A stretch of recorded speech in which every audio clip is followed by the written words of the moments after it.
Good evening, everyone. This is a very large crowd, and I'm honored to be the speaker tonight.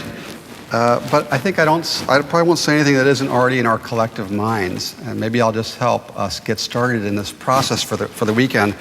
I want to begin by thanking Deanna and Jonathan Rose, who created the Garrison Institute and support the initiative on contemplation and education. Neither of them are here tonight, but Deanna will be here all day tomorrow. And I also wanted to thank the 1440 Foundation, and Dinabatu Sarli is here somewhere. He could raise his hand, from 1440, who is supporting the education initiative.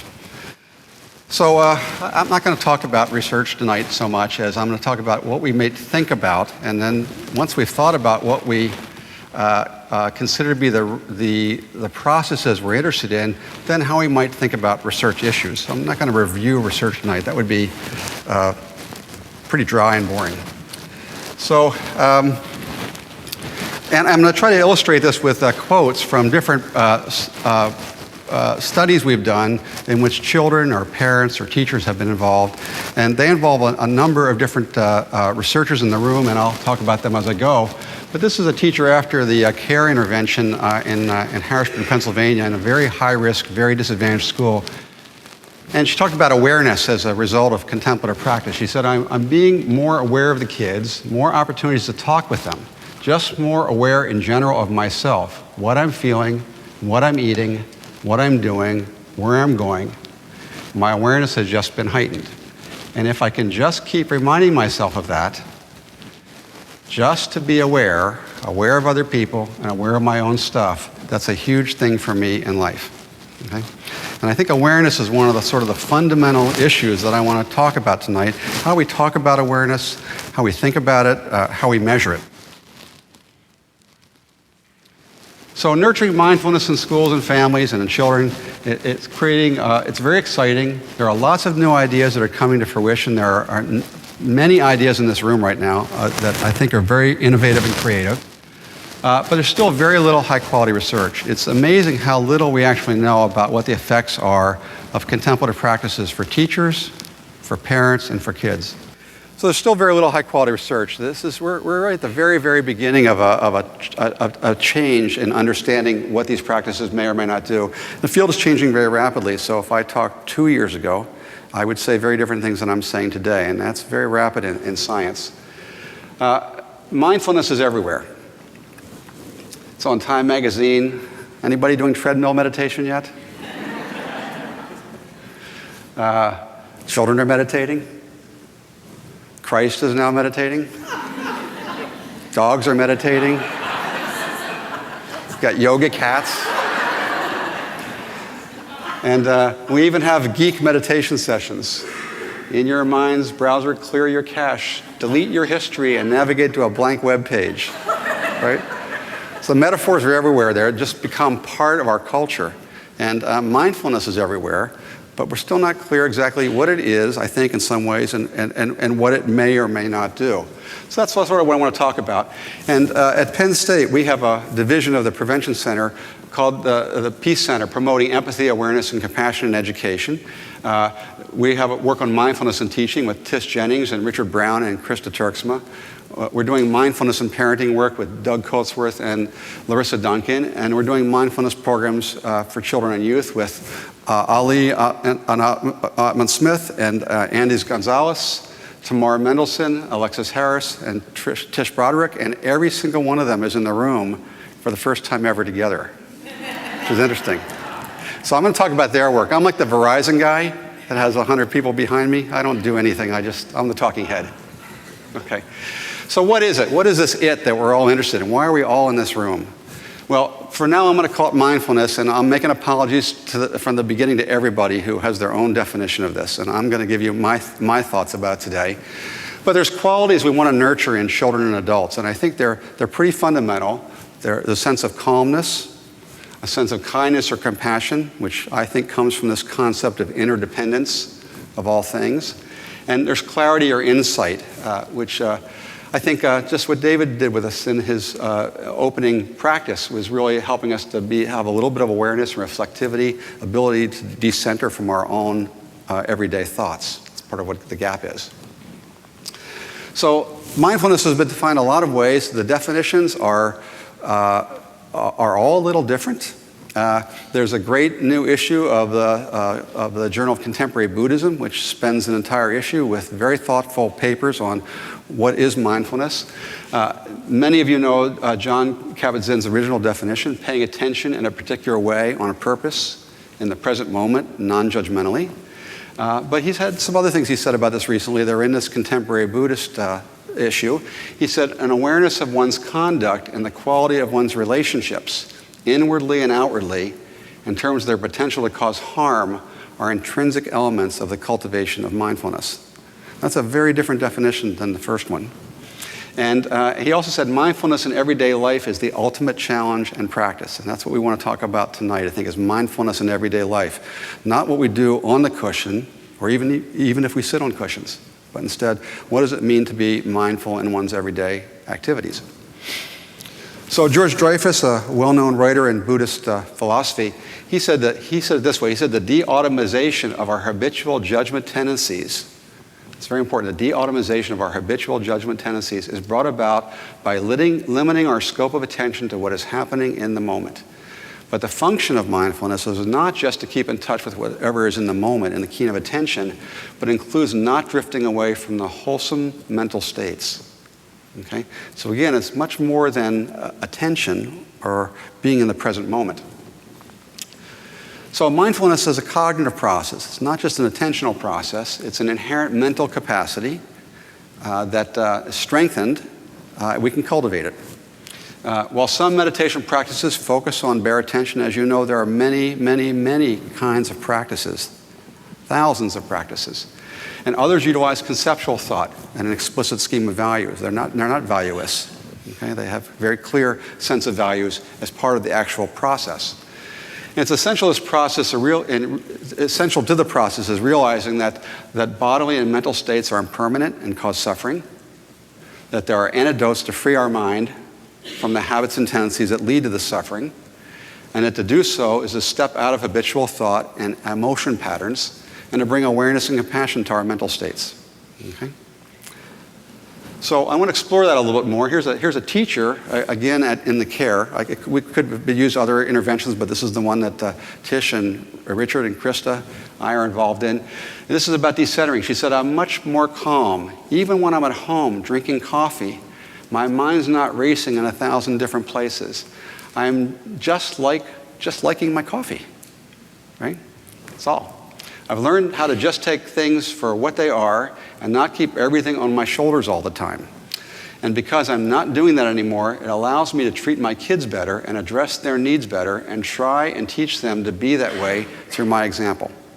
Okay? So there's an ethics part to this also. So mindfulness is not just a practice of attention, it's a practice of cognition, but it has an implicit ethics that's part of it. And I want to spend time on this tonight because I think the ethics has been de-emphasized, and I think this is problematic. I want to emphasize it tonight. So engaging in mindful awareness means not only being aware in the present moment, but it means reflecting on a set of ethics that include not to harm others and to engage in wholesome actions. This involves recollecting and reflecting on one's actions with discrimination. It means having a discriminating mind, evaluating and using mature judgments. And that means rather than being reactive, it's actually using the mind to discriminate, to see clearly.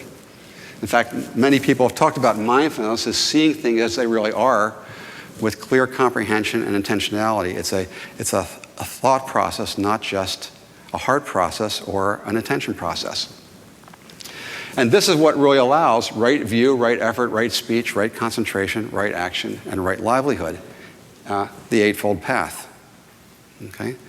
That mindfulness is a door, if you will, to help to open oneself to the ethical model of living that's embodied in that Eightfold Path. So being mindful is very connected, I think, or should be connected in our work to right action, to right thought, to right intention. And mindfulness leads to the consideration of right action, I think, if we teach it, if we nurture it in the right way. And that it helps people to cultivate conditions so that negative states do not arise, to letting go of negative states that have arisen. This all sound familiar to many of you in the room? greed, aversion, rumination, and we could go on with all those. Cultivating conditions of positive states arise, to put ourselves in the conditions that happens, and to sustain positive states that have arisen, to be able to rest in states like joy and tranquility. And in fact, this is what His Holiness said to me once. He said that he looked at me and he said, the mind is a muscle, and the more it lies in positive states, the more it becomes comfortable and it rests in those. And what we should be doing with children is helping them to have more time in which they rest in these states of equanimity, joy, and love. That's the task. So a central goal in this has to be the cultivation of compassion. Okay? Not just the cultivation of attention or awareness. So we have a lot of research on mindfulness. If you go to David Black's website, I all know the great mindfulness website developed. He has a graph on there, which I didn't put up tonight, but it's a literal skyrocket. I've never seen a research area anywhere I know in science, with the exception of genomics, that has grown so quickly. Something like 1,000 papers this year, and there were like 20 papers in the year 2000. And we know a lot. There's been a major focus on on mindfulness work in general on four things: on symptoms, how to help people reduce their pain and stress. This often, the first was derived from the mindfulness-based stress response work that John and others began. There's a lot of work on brain activity, and you know a lot about this because it's so visible. It's the sexiest part of this work. There's a fair amount on psychophysiology, and that is on issues that have to do with things like heart rate and galvanic skin response and vagal tone, and a little tiny bit on immune function, those kinds of variables. And there's a fair amount on self-reported mindfulness. In fact, Ruth Baer is here tonight, who has done some of the very best work, hi Ruth, in self-reported mindfulness. And that's great. So we know that certain kinds of practices can reduce people's pain and symptoms. We know that certain things light up in the brain that weren't lighting up at the same strength level, if you want, before people meditated. It affects our psychophysiology also, and people report that they have become more mindful. But there's a little focus on the things that I'm interested in. In fact, I find most of this not really very satisfying, to be honest with you. That's why focusing on this tonight. There's been very little focus on our interpersonal behavior. And if we're really becoming mindful, we're changing the way we interact in the world. And that is I think the primary, that's the sine qua non if actually we're doing something that's useful. So that has to do with both our interpersonal awareness and our interpersonal behavior and what it means to become compassionate. As you know, there are a lot of people that go to meditation retreats and sit on pillows and are just neurotic as hell. And there are people that have never sat on a pillow who are compassionate, deep, caring, loving people. So we don't want to get these things confused in our minds about what is what. The Garrison Institute, our Contemplative and Education Leadership Council, of which I think almost all the members, or all of them, are here, has been working on a paper about this, and we're going to have a session at the end of this conference between 12 at lunchtime, starting at lunchtime on Sunday, for any that wants to come, to talk about the draft working paper we have on what is contemplative teaching and learning. But this is just a quote from it, and I think it aligns with what I've been talking about tonight. Contemplation is a natural human capacity that can be cultivated with practice. Becoming fully aware of one's own nature and connections with the world engenders a deep respect for life. This in turn motivates ethical ways of living, caring for others, and thoughtful and compassionate action in the world. A much longer document. We'd love to have you read it and come and discuss it with us. We're very interested in an open dialogue on how to talk about these things. So what are indicators of mindfulness in interpersonal contexts? This is sort of the big question. Doug Coatsworth and Larissa Duncan and Tish Jennings, Krista Turksman, and I, we've been chewing on this for, 5 years or so now. And we talk about these kinds of indicators. What does it mean to be interpersonally mindful? Not just to, be able to follow your breath in a meditation or to have a sense of presence. We talk about listening with full attention to people. And focusing is a great example of how one comes into the state of being able to listen with full attention. We talk about being present-centered in your awareness of your emotions. Are you aware in the moment in which you're feeling emotions that you're feeling them? And can you have that awareness also of the people you're with? An openness, and I say a non or a low judgmental acceptance and receptivity to children or other people's thoughts. I'm thinking about this in terms of teachers and parents. So being open, trying to not judge too much, trying to actually be present in the moment and listen. There's no such thing as non-judgmental probably for anyone in this room. So that's why I put low. And there's being self-regulated in your teaching or your parenting. What we talk is a combination of being low in reactivity and low in automaticity, so that you're actually present. You're not on automatic. You don't know what you're going to say ahead of time. You don't finish your students or your child's sentences. You don't start to tell them what you think before you actually know what they're actually telling you, which is hard for parents and teachers to do. This was easy, we wouldn't be here. Aware and responsive to children's individual needs, that is understanding what those teachable moments are, when the right openings are to be, that you can talk with children in certain ways. And lastly is having compassion for both yourself and for the context in which you're in as a parent, struggling to do a decent job, and as a teacher trying to manage 30 or even now 40 children at a time. So these are what we think as indicators of mindfulness, and in our interventions, we try to focus on each of these as key aspects of teaching people to be more mindful. Here's a father who went through the mindfulness parenting program that Doug Coatsworth and Larissa Duncan and I are involved in. Father said, since participating, I find that the more I can remove the anger that I'm feeling from the situation, the more productive the solution becomes. And I can stop and think and feel and express not only how I'm feeling, but it gives my daughter a chance to express how she's feeling and gives me time. That's the important thing. Gives me some time to understand how she's feeling and remember how old she is, and that no matter what it is, it's not the end of the world. Usually it's a pretty minor thing in the big scheme of things. Okay? That's a deep awareness for a parent of a teenager to have. I can tell you in my own personal experience. So he came to the point where he's observing thoughts as thoughts. He sees thoughts as thoughts and not as reality, right? And he understands that there's a decentering in a way.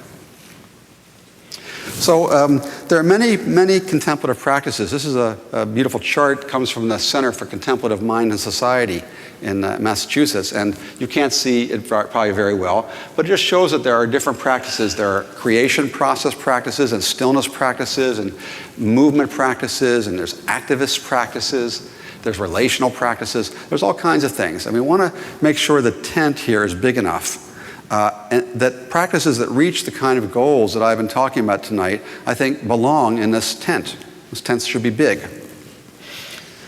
So I've been trying to struggle with all this and thinking about what's a sort of a taxonomy of this. So what are the ways to facilitate mindfulness in interpersonal context? What is it that we want to be doing?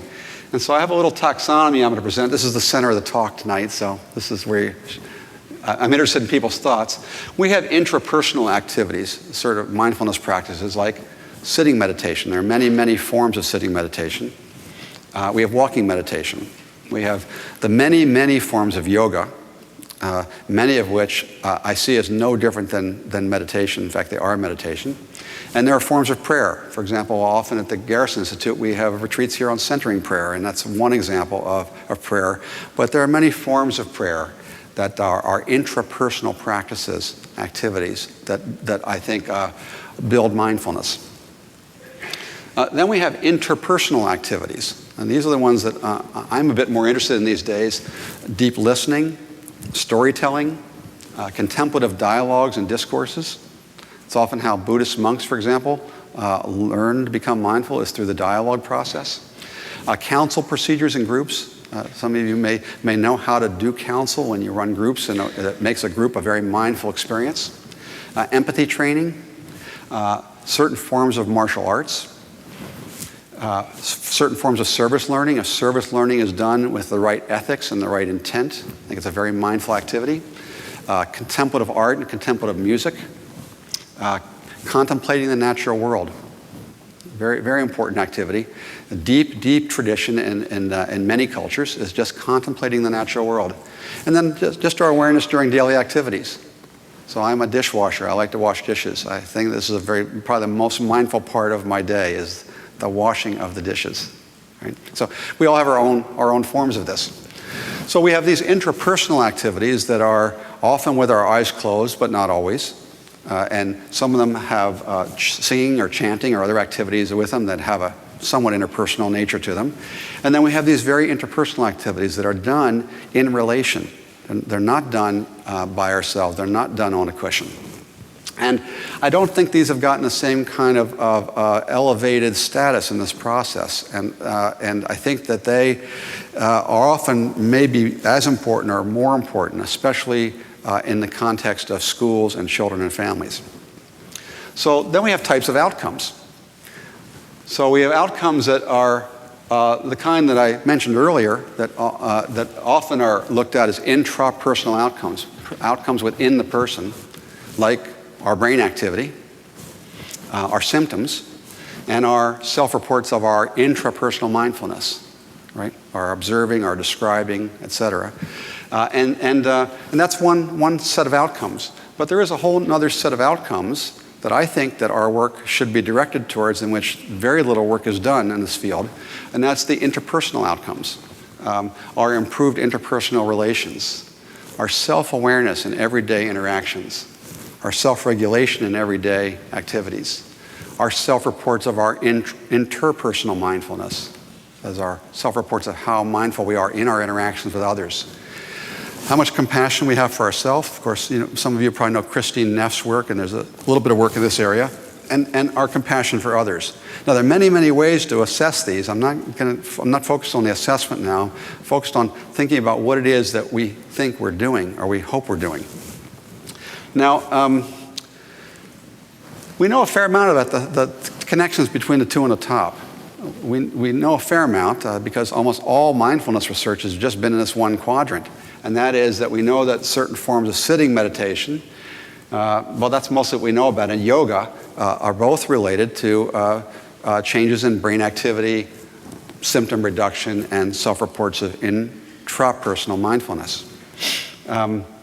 We don't know much about the bottom yet. We know a little bit about this area. We have a little bit of a sense that certain forms of interpersonal activities are probably related to some of these interpersonal outcomes, but there's been very little focus on this because there's been very little study of any of these interpersonal activities, especially in high quality research. A lot of anecdotal wisdom, which is very important and powerful, but we haven't subjected it to the same kind of quality of research that we've done in the intrapersonal area. What about the relationship between intrapersonal activities like meditation and prayer and interpersonal outcomes? Well, we know a little bit about that.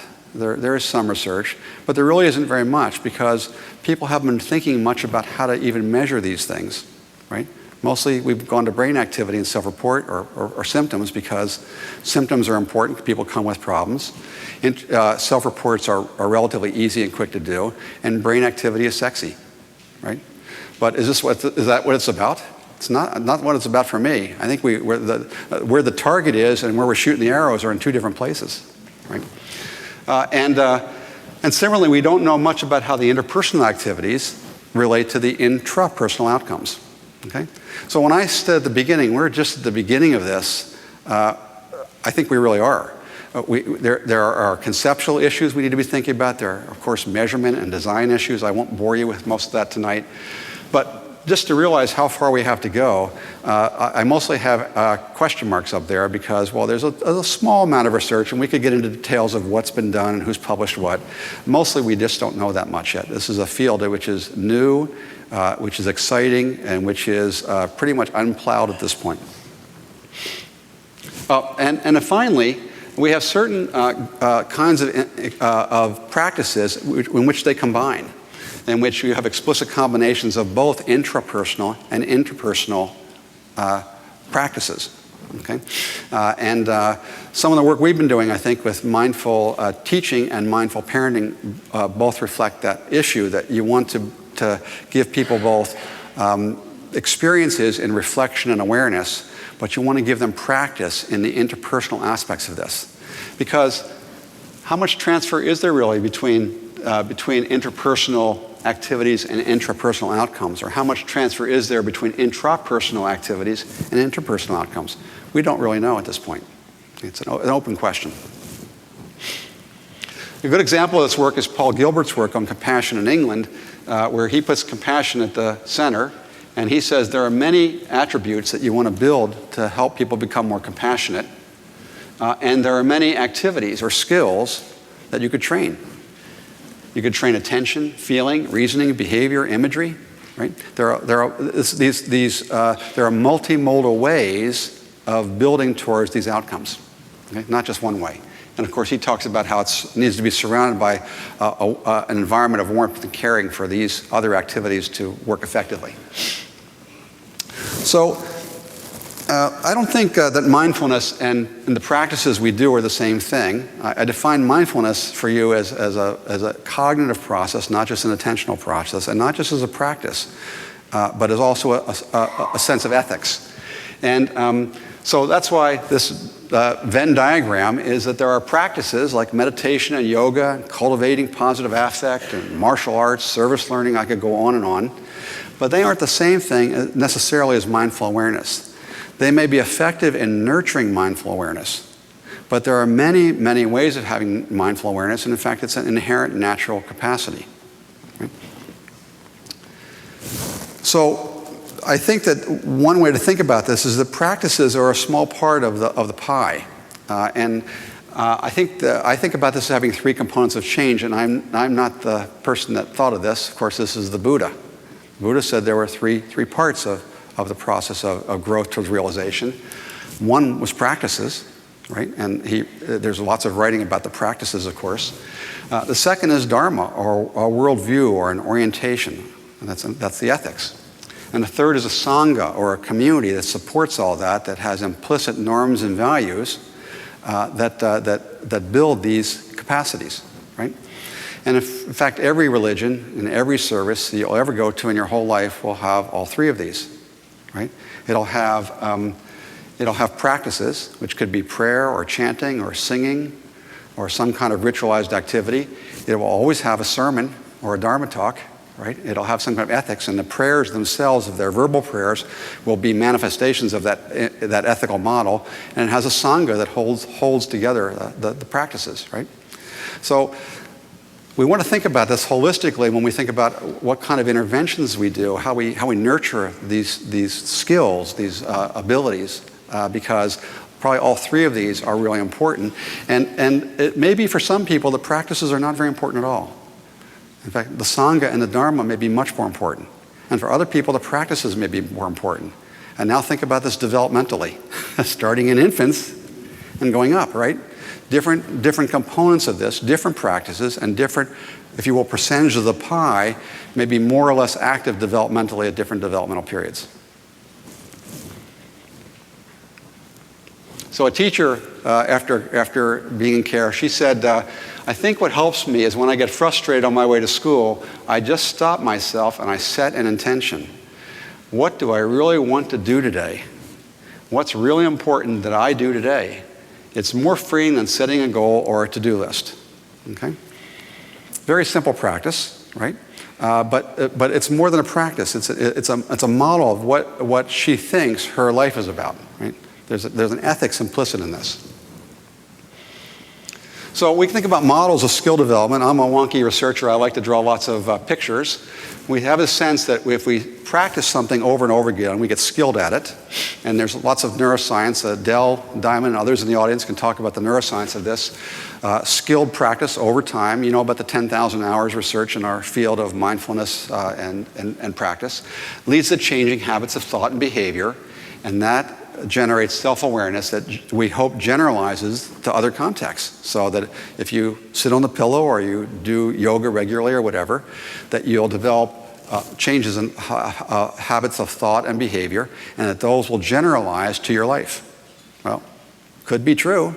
I haven't seen it yet. I mean, we don't know that that's the case from a scientific standpoint. It's a question mark. But there's more to it than that, because it's not just skilled practices that we're talking about here. It's a sangha, a context that nurtures and supports new thoughts and behaviors. So that's why it's hard for one teacher in a school to do this all by his or herself, right? It's what community and sangha is about, something that holds and supports this. And not only that, there are insights from Dharma or sermons or your belief system. It could be an existential belief system, doesn't have to be a religious one. And there's modeling. So how do young monks in monasteries, they don't meditate. You know, there's no meditation done by children in monasteries, not even until they're in their 20s. They learn to repeat and chant the sutras, but they learn through the modeling and through the Dharma. They don't learn through the practice. The idea of practicing like we do with kids is unheard of in other cultures. It's an American idea, right? So there's lots of ways to think about this, and that's what I want us to think about. What is it that we're actually doing? What are the active components that lead to this awareness, this change, this kind of caring and awareness or love, as Maria said it? I think some of it's cognitive changes. So this is an example. This teacher said, I like attitude adjustment. I think that's a good way to describe care, because it is really the way you look at a lot of different things. It's almost like you give people a cushion, and I've given my kids a cushion, and I've given myself a cushion, and I allow myself to realize when I react certain ways to certain things, and that helps me to maybe just not put it on other people anymore. I think about myself differently, and I think about my students differently now. I think attitude adjustment is a good way to put it. Not that you had a bad one before, but you look at everything differently. Okay? That's a cognitive switch, what we'd call an attributional shift. It could happen with 1 hour of meditation. It could happen with 10,000 hours of meditation. Okay? It doesn't take 10,000 hours to have people to have an attributional shift. It's a different way they see the world, and that's a worldview. That's a dharma. It's an orientation to the world, and that's what this insight is. This teacher did meditative practices in care, but it's not the meditative practices itself that she's talking about now. It's about her attitude adjustment, that she now sees things differently, and it's the seeing things differently that's generating her behavior change, not that she's necessarily meditating every day. In fact, of course, very few people meditate every day. Of all the people that have been trained to meditate, I bet you 5% meditate regularly, right? So if we rely just on that as the way we're going to build compassion and awareness, I think we're sunk. Okay, so there's a lot of questions we can think about when we examine any kind of practice, and I just want to throw out a couple just because we're thinking about these things over the weekend. What are the goals and the outcomes? What do we think a practice does? Okay, and a practice could be a meditation practice or a yoga practice or storytelling, but it could be listening to a Dharma tape, or it could be listening to a story that has a moral to it. Okay, that's another way of becoming contemplative. What can be measured about this, and how? How do we measure it? What practices or activities increase whatever this is we're interested in? And how do the goals and outcomes and measurements and practices change with the age and the context? And age is important, developmental age, but also the context is important. So we're going to do different things in different communities.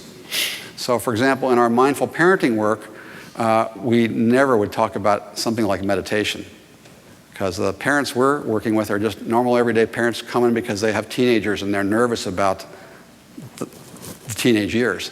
They're not interested in meditation. In fact, if we use the word, probably half of them wouldn't leave the room, right? But we're teaching them how to be contemplative, right? How to be aware, how to be compassionate. So there are different skills and competencies. There are mental skills.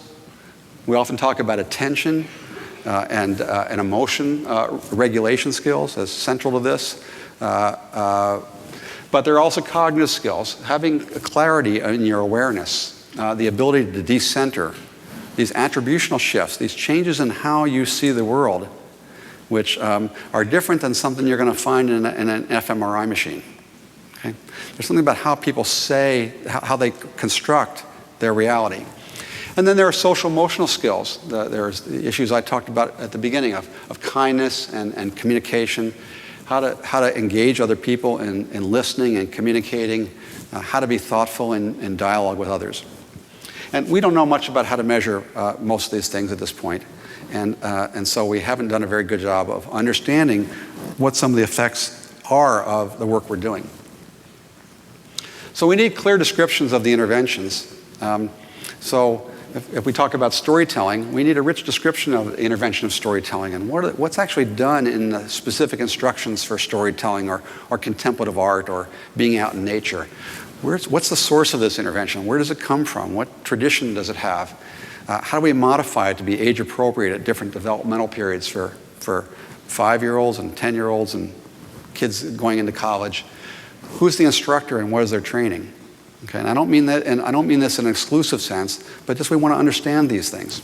You never find these things out pretty much in our literature yet. What's the dosing and frequency? How often does it have to happen? Some things may only have to happen once, and boom, we get a change, right? And other things may be a repetitive, skilled practice that has to happen many, many times, right? Are there out-of-session assignments, and do they matter? So, for example, a lot of us think that we need to give people CDs to go home and listen to so they meditate, and they may have an effect, but they may not actually. Okay? We don't really know too much about what the effect of these things are. And we want to measure these processes and outcomes in lots of ways. There's no privileged way, I think, that we're going to learn how to do all this. Okay? So I'm known as the quantitative wonky randomized trial guy, but all I showed you tonight was qualitative accounts of people. Because these first-person accounts, the first-person phenomenology, probably is the most important thing we can collect data on, because it should lead us into thinking how to measure the quantitative things. Okay? So I just reading these quotes over the last couple of days, I started thinking about how to measure things differently just by deeply listening to the quotes, right? Thinking, what are these people trying to say to us that we don't know how to measure at all? Then there's observations. How do we operationalize interpersonal mindfulness? So I've been talking about how it is that we interact in the world is critical. And actually, the Garrison Institute has held 2 meetings, 2 small scientific meetings in the last year that some of us have been involved in. One is on how to measure mindfulness in teaching. So we saw teachers teaching. Could we code them on a dimension or dimensions of how mindful they are? How compassionate they are. And similarly, we've had another meeting on how to measure family interaction. So if we watch a mother and a father and a 12-year-old, can we rate people on the dimensions of mindfulness? And Mary Geyer, who's here? Mary, you're here somewhere? Mary Geyer has been doing a lot of work on this, watching hundreds of videotapes, trying to get a sense, can we develop measurement schemes? Can we see mindfulness? Can you tell when someone's compassionate and kind, they're deeply listening? I can notice it, but that doesn't necessarily mean we can code it reliably from videotapes. Right? So that's sort of what we're struggling with. What about the reports of others? Reports of others are probably better many times than the reports of the self. It all depends on what you're measuring, but oftentimes other people are better reporters. We have task performance. Adele and I and others have used neurocognitive tasks. It's big in the fMRI literature. We can look at performance also. Things like grades is another version of task performance for children. We can use hypothetical vignettes of different kinds and ask people how they would think and feel and what they would do in those situations. We can look at psychophysiological reactivity and regulation. There's lots of ways to measure those things. We can look at immune function. I think immune function is a really important part of this because we know that inflammation and immunity are really important factors in the development and maintenance of disease. And we can look at neural activity. You notice I didn't privilege it. I put it just about at the bottom because I think way too much attention is paid to what's happening in the brain and not enough what's happening in the interaction, which I think we would all agree is our goal. Our goal is not to help people's brains change. That's secondary or tertiary to what we're interested in. We're not here because we want to change people's brains. We're here because we want to create a society which is aware and caring, right? So we have to think about how we assess those things. And lastly, health and wellness is another area that I think, of course, we could measure.